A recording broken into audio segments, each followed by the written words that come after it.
Today's video is powered by SeatGeek. Get $20 off any ticket sold using promo code ANTRIGHT on the SeatGeek app or website.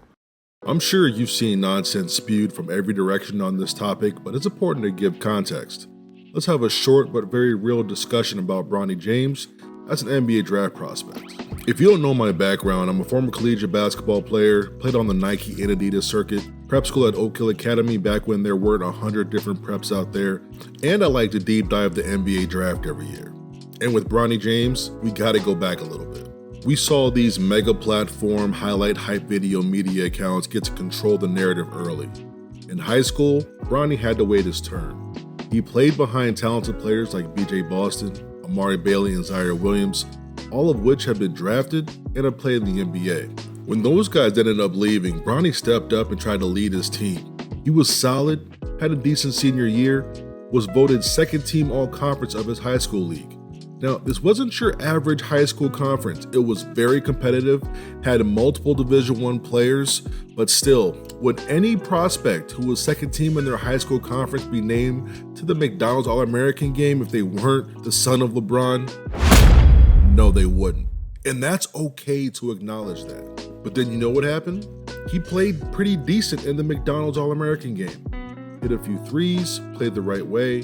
Then moving on to USC, that July, he had a sudden cardiac arrest event due to a congenital heart defect. Once he returned, he didn't have a great season, and he was the 8th leading scorer, 4.8 points per game, 36% from the floor, and 26% from three. He was probably the 4th best guard on a team that finished well below 500. Mind you, he was also listed at 6'4". He announces he's heading to the NBA draft to get the combine invite, and he measures in at 6'1.5". Damn. So let's get some things straight and see what we've been able to recognize so far. He wasn't good on a bad team. He turned out to be an undersized guard, inefficient on low volume, worrisome medical history. These are major red flags, especially the medicals and being undersized, that heavily impact an NBA draft prospect, and it tanks their stock. But for Bronny, all of that is being swept under the rug. You combine that with not having a good year and being vastly undersized at the guard position, come on, you know what's going on here. But you know what? When it comes down to LeBron James wielding his sword, using his status to fight for Bronny to get in the league, man, shout out to him for standing up for his kid. 1 minute, LeBron is tweeting out that he's been watching some NBA games and Bronny is way better than some of these NBA players. He's saying he's lightweight hilarious. Then on the other end, when Bronny gets a little bit of criticism, LeBron speaks out for him and says, hey, he's just a kid, you gotta back off of him. I love the chess game. This is calculated, elite level of tactics. Nepotism happens all the time in the business world and corporations where an executive uses their power to get their kids into high-paying positions.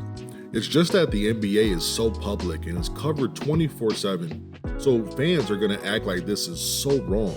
All LeBron is doing is using his power and his status to make moves. Literally no different than what happens every day in the workforce. He has the politics on his side without a doubt. Now, as an NBA draft prospect, people will try to say he defends well, he does the little things, and that's fine to think that, but understand that's not how we talk about NBA draft prospects. We don't describe a prospect as if they're a coach's son from the suburbs.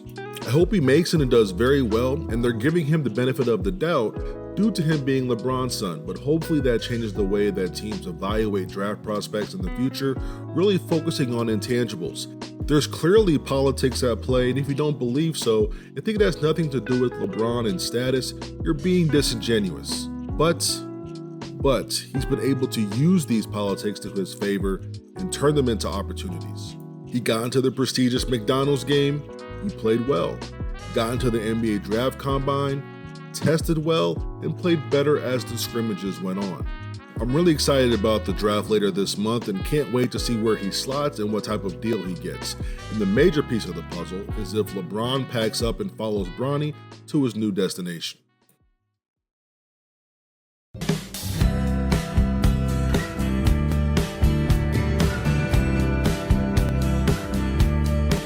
And a huge can't guard me.